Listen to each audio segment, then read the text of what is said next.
Un charpentier du coin m'a appelé ce matin pour les poutres. J'aimerais beaucoup les lui vendre directement. Ça fera ça de moins à transporter. Ce n'est pas la première grange que je démolis. C'est un peu comme un enfant qui n'en fait qu'à sa tête. Il faut essayer de la guider dans la bonne direction, sinon c'est le bazar. Adam va utiliser le seau à l'extrémité du bras articulé pour pousser la grange et provoquer son effondrement. Mais le bois dur est très résistant. S'il n'exerce pas la pression au bon endroit, la tension accumulée pourrait faire rebondir la structure qui s'écraserait sur lui.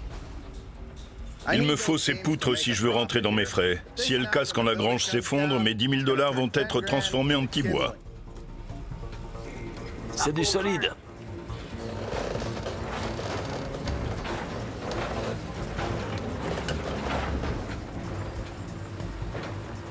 Alors que je suis en train de pousser la grange, elle se met à chanceler d'avant en arrière. Faut pas que je la laisse pencher de mon côté.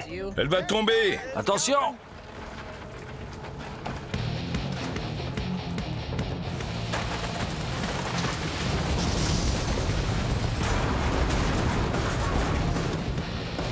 Oui!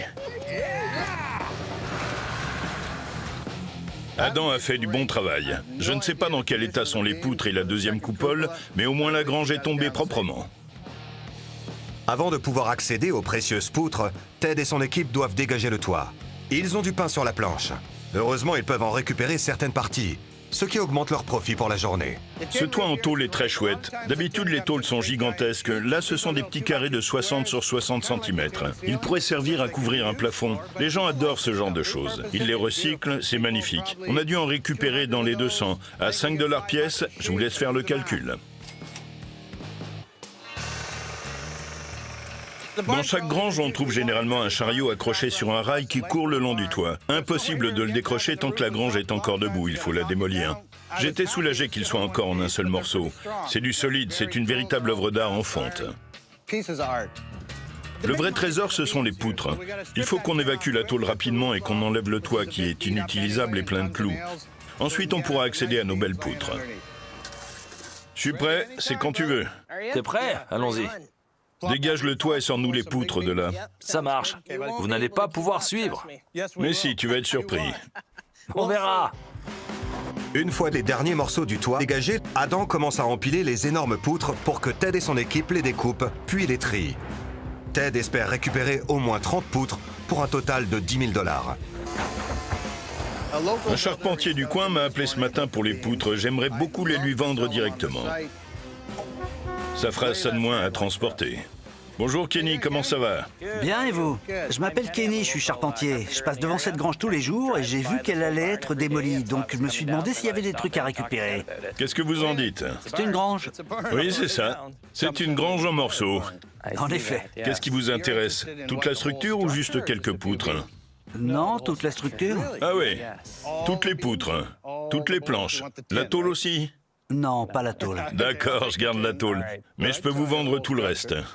10 000 $? Je sais pas si je peux monter jusque-là. Combien? Quel prix vous aviez en tête? Si vous deviez aller acheter tout ça aujourd'hui, ça vous coûterait combien? Un peu plus, sûrement. Beaucoup plus. Alors, vous pouvez aller jusqu'à 8 500? Adam vous aidera à charger. Ouais, ça me va.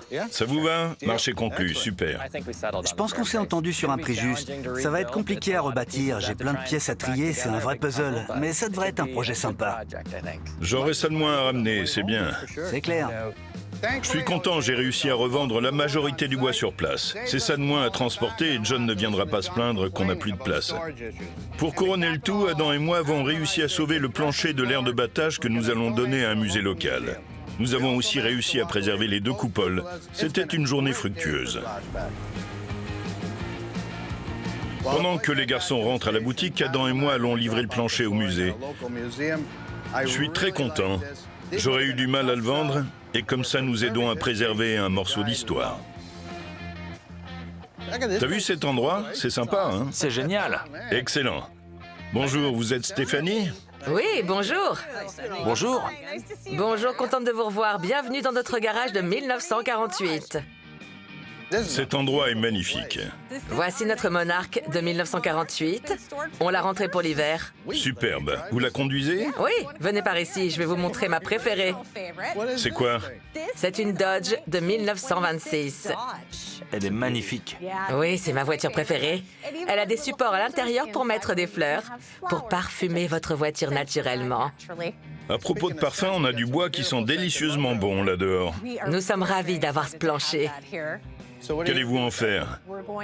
Nous allons le poser dans notre atelier de menuiserie.